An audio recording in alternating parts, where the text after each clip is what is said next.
સાબર dairy સામે પશુપાલકોનો વિરોધ હજુ પણ યથાવત છે। જી હા, ભાવફેર સામે પશુપાલકોનો છઠ્ઠા દિવસે પણ વિરોધ છે। સાબરકાંઠા અરવલ્લીના પશુપાલકોએ આક્રોશ વ્યક્ત કર્યો। ડેરીની ભાવફેરની જાહેરાતને પશુપાલકો લોલીપોપ ગણાવી રહ્યા છે। સાબર ડેરીએ ગઈકાલે નિયામક મંડળની બેઠક બાદ જાહેરાત કરી હતી। પ્રતિ કિલો ફેટે 995 રૂપિયા મુજબ ભાવ ચૂકવવાની જાહેરાત કરી હતી। અગાઉ 960 રૂપિયા પ્રમાણે ભાવફેર ચૂકવાયો હતો।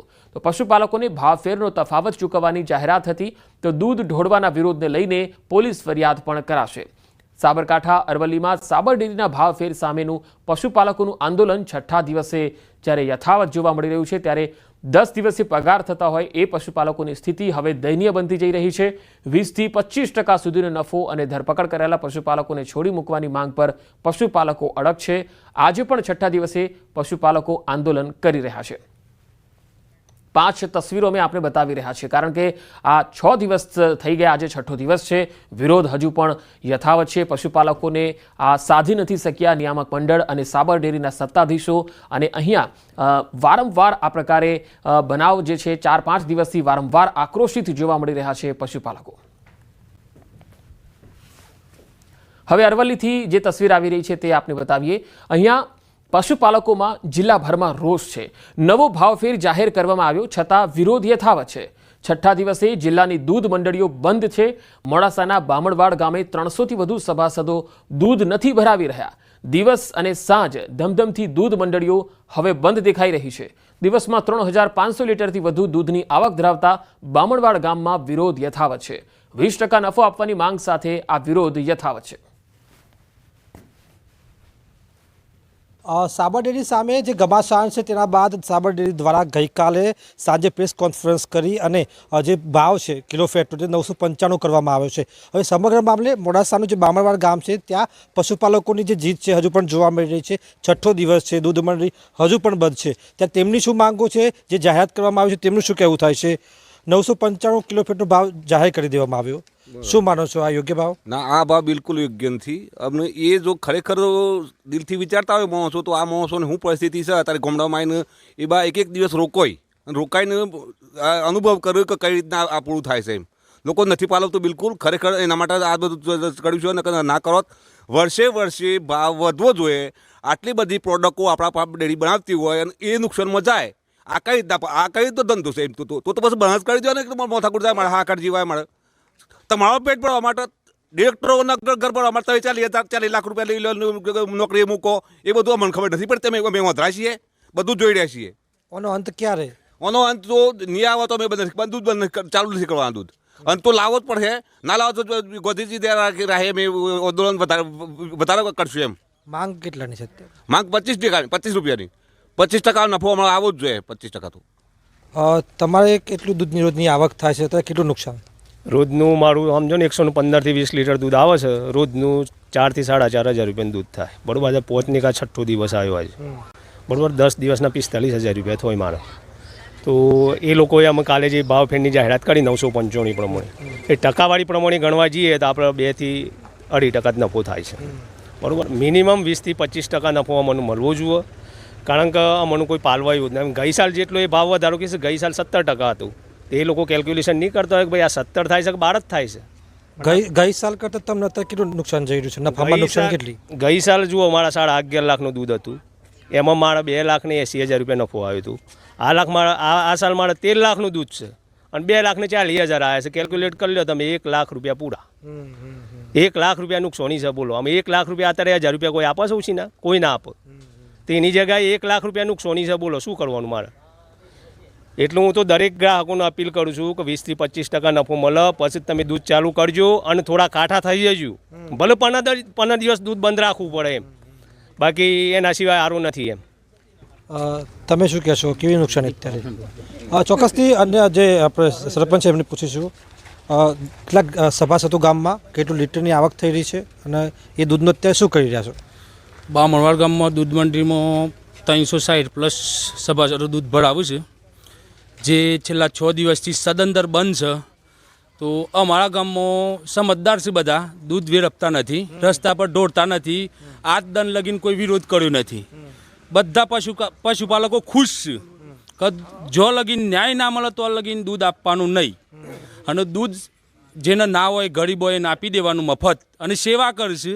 હરાદો પેલો ડિરેક્ટરનો હરાદ કરીને ખોઈશે શાંતિથી ફર્સ્ટ ક્લાસ 2 ટાઈમ દૂધ પાક બનાવીને ખોઈશે. કોઈ તકલીફ નથી અત્યારે ખાવા પીવા માટે. જો લગીને મને 25% નફો નહીં મળે તો લગીને અમારી ડેરીમાં દૂધ નહીં ભરાય. એટલે આ ડિરેક્ટરનો એમ છે MD બેઓને કે 995 કરી નાખ્યો એટલે પબ્લિક ગઈ સાલ જેટલો નફો ગણી લે અને ખુશ થઈ જાય. ગઈ સાલ 800 રૂપિયા દૂધનો ભાવ હતો કિલો ફેટનો, આ સાલ 850 છે. એટલે 1040 રૂપિયા ચૂકવો ને તાને 70% ગઈ સાલ જેટલો નફો બેહ.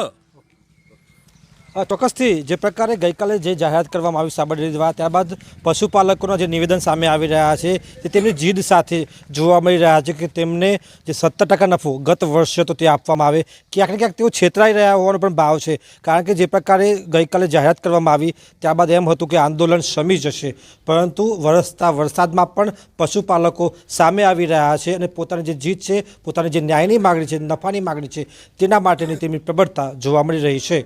હાર્દિક પટેલ, ન્યૂઝ 18 ગુજરાતી, બામણવડ ગામ, અરવલ્લી. મહેસાણામાં રખડતા ઢોરના વધતા ત્રાસથી લોકો ત્રસ્ત થઈ ગયા. કડીમાં જાહેરમાં આખલા બાખડ્યા. આ તસવીરો જુઓ તમે. કડીમાં રાજ સિટીમાં આખલા યુદ્ધ જોવા મળ્યું. જાહેર રોડ પર આખલા બાખડતા રાહદારીઓમાં ભય પેસી ગયો. પાલિકાની ઢીલી નીતિ અને રખડતા ઢોર હજુ પણ યથાવત છે. અહીંયા પાલિકા રખડતા ઢોર સત્વરે પકડે એવી લોક માગણી છે. કારણ કે જ્યારે આ આખલાઓ રસ્તામાં રખડતા હોય છે ત્યારે રાહદારીઓ છે તેને બાનમાં લેતા હોય છે, વાહનોને બાનમાં લેતા હોય છે. જે પણ તેની અડફેટે આવી એ કાં તો ઈજાગ્રસ્ત થાય છે અથવા તો મોતને ભેટે છે. એટલે આવા જે આખલાઓ છે એ રખડતા ન હોવા જોઈએ એવી લોકોની માંગ છે અને પાલિકાએ તેને ડબ્બે પૂરવા જોઈએ.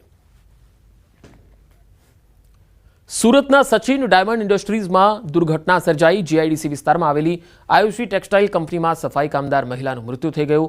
કંપનીના બીજા માળે ગુડ્સ લિફ્ટમાં લગેજ ટ્રોલી ત્રીજા માળેથી તૂટી પડતા મહિલા દબાઈ ગઈ, જેના કારણે ઘટના સ્થળે જ તેનું મૃત્યુ થયું. 4 સંતાનોએ માતાની છત્રછાયા ગુમાવી દીધી. પરિવારે કંપની સામે ગંભીર બેદરકારીનો આરોપ લગાવ્યો. તેઓનો આરોપ છે કે યોગ્ય સુરક્ષા વ્યવસ્થા ન હોવાના કારણે જીવ ગયો. યોગ્ય વળતર નહીં મળે ત્યાં સુધી પરિવાર લાશ નહીં સ્વીકારે. काम कर जब निकल रहे थे तब बोला कि सेठ की से झाड़ू जो मारा से कचरा है उसको लिफ्ट पर रख करके और नीचे उतार कर उसको बाहर डाल देना है. तो उसने जब किया झाड़ू बाहर करके जब लिफ्ट में रख करके नीचे उतर रहा था तो ऊपर से कोई न कोई कचरा क्या गिरा दिया, टॉली गिरा दिया. उसमें दबा करके उसको सर फट गई, बेहोश में मर गया. फोन उठाकर उसको लाया, उसका भी है ना कोई आदमी देखा. सेठ से हॉस्पिटल में भी पूछे थे कि खर्चा हमको दीजिए, इतना ही तो खर्चा हम कहाँ से देंगे, हमारा में थोड़ी घटना हुआ है. तो हम बोले कि नहीं घटना काम कर रहे हैं आप में, घटना होगा दूसरे में. तो ऊपर वाला से गिरा था, काम तो आप में कर रहे हैं तो आपको रिक्स होगा सर. અમરેલીમાં દંપતીની હત્યાથી ચકચાર મચી ગઈ. વડિયાના ઢુંઢિયા પીપળિયા ગામનો આ બનાવ છે, જ્યાં લૂંટના ઈરાદે હત્યા કરાઈ હોવાની આશંકા છે. પતિ પત્ની બંને ઘરે એકલા જ રહેતા હતા. ખેડૂત પરિવારના દંપતીની હત્યાથી અરેરાટી વ્યાપી ગઈ. મૃતક બંનેની ઉંમર 70 વર્ષ હતી. સંતાનો સુરત અને રાજકોટમાં રહે છે. DYSP Chirag Desai, local crime branch, સ્થાનિક પોલીસની અલગ અલગ ટીમો ઘટના સ્થળે પહોંચી હતી. પોરબંદર શહેરમાં રખડતા ઢોરની સમસ્યા વધતી જાય છે. જાહેર રોડ પર અને રસ્તા ઉપર આખલા શ્વાનોનો ત્રાસ છે. આમ છતાં રખડતા ઢોરને જોઈ પાલિકાની કામગીરી સામે લોકો સવાલ ઉઠાવી રહ્યા છે. રખડતા શ્વાનોના કારણે રસ્તા પર જતા વાહન ચાલકો અને રાહદારીઓ ડર અનુભવે છે. કારણ કે શ્વાનોના કારણે ભૂતકાળમાં અનેક જીવલેણ અકસ્માતો થઈ ચૂક્યા છે. 2 દિવસ પહેલા જ પોરબંદર જિલ્લાના કોટડા ગામે 2 માસના ઘોડિયામાં સૂતા બાળકને 4 જેટલા શ્વાનોએ ફાડી ખાધું હતું. આમ શ્વાનોનો ત્રાસ સતત વધી રહ્યો છે. સરકારી હોસ્પિટલમાં ડોગ બાઇટના કેસ વધુ આવી રહ્યા છે. લોકોને શ્વાનોના આતંકથી છુટકારો મળે એવી લોકમાંગ છે. આપણે અહીંયા ડોગ બાઇટના કેસીસ છેલ્લા 1 વર્ષથી જે રેકોર્ડમાં છે એ ખૂબ જ વધારે છે. ઓન એન એવરેજ 500 થી 600 પર મંથ ડોગ બાઇટના કેસીસ આવે છે. નસીબ જોગી અત્યાર સુધી કોઈ મૃત્યુ નથી થયેલું, પણ એ ડોગ બાઇટના જે ઇન્જેક્શન આપણે આપવા પડે છે ખૂબ જ મોંઘા હોય છે. લોકો દ્વારા જ્યારે ફરિયાદો મળતી હોય છે ત્યારે કોર્પોરેશનની ટીમ દ્વારા આવા કૂતરા પકડવાની કામગીરી કરવામાં આવતી હોય છે. નામદાર સુપ્રીમ કોર્ટની ગાઈડલાઇન મુજબ જે કૂતરા આપણે કોઈ પકડીએ, ડોગ પકડીએ તો ડોગને ટ્રીટમેન્ટ આપ્યા બાદ જે તે સ્થળે જ પરત છોડવાના હોય છે. આ કામગીરી માટે કૂતરાને પકડીને રસીકરણ કરી અને એને સ્થળે મૂકવા આ બાબતે ટૂંક સમયમાં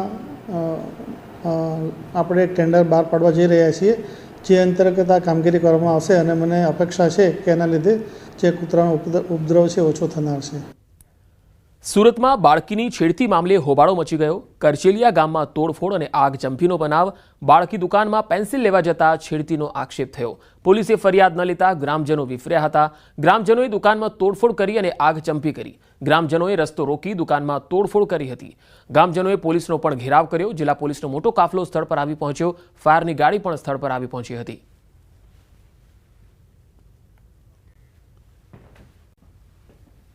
મિલવાઇલ ગામ લોકો ભેગા થઈ ગયેલા અને ગામ લોકોએ સામેવાળાની જે દુકાન છે એ દુકાનની અંદર થોડો સામાન કાઢીને તોડફોડ કરેલી, સામાન સળગાવેલો. પોલીસ આવી ગઈ છે ઘટના સ્થળે. અમે પણ ઘટના સ્થળે આવી ગયેલા.